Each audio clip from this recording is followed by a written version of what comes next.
Hi guys, welcome to our daily encounter.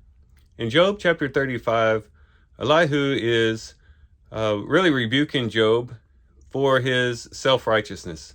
What Elihu feels is Job's self-righteousness.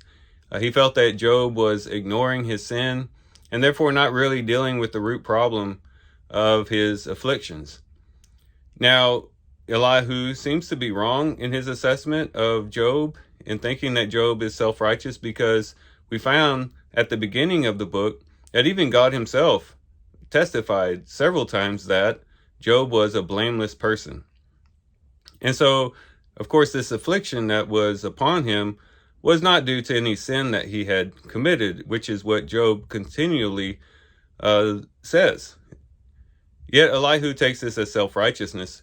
And even though Elihu is really wrong in making this claim against Job, the things that he says about self-righteousness is generally true. It is a very dangerous thing to become self-righteous.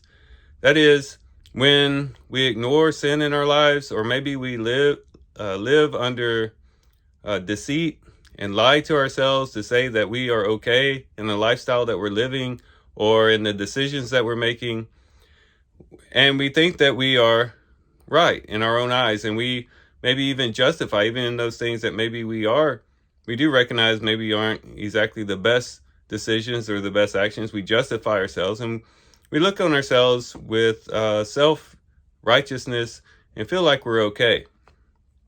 And this is very dangerous because it blinds us to the destruction that perhaps we're causing in our lives. Because we justify ourselves, or because we somehow think that we are right in what we're doing, we don't really see how our actions are affecting other people, and especially in a negative way. And so all the time we're doing things that are hurting people, that are putting other people at a disadvantage.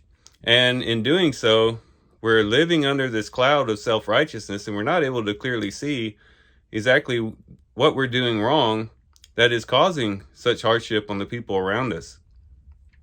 But self-righteousness is dangerous not just for that, but also because it blinds us to the discipline that the Lord brings into our lives, which is more close to what Elihu is speaking about.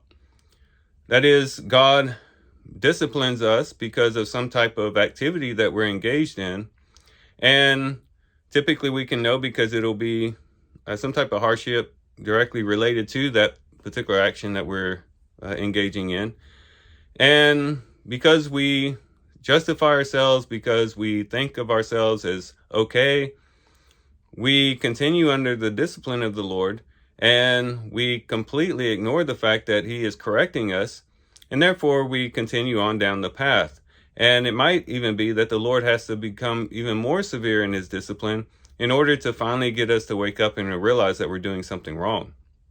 And so the best thing for us to do is, of course, not to be self-righteous. That is, to look at our lives in a humble way, to go to God's word, to learn what God's word says, and at the same time look at our lives and see if it compares to what God is saying in his word, and to be open and honest with ourselves, and to really not be afraid to admit that we're wrong, to admit that we've done something wrong, or that some type of activity we're engaged in is wrong, and to correct that, and to be humble enough and submissive to God enough to be able to get back on the right path and to continue down a path of life that would be pleasing to the Lord.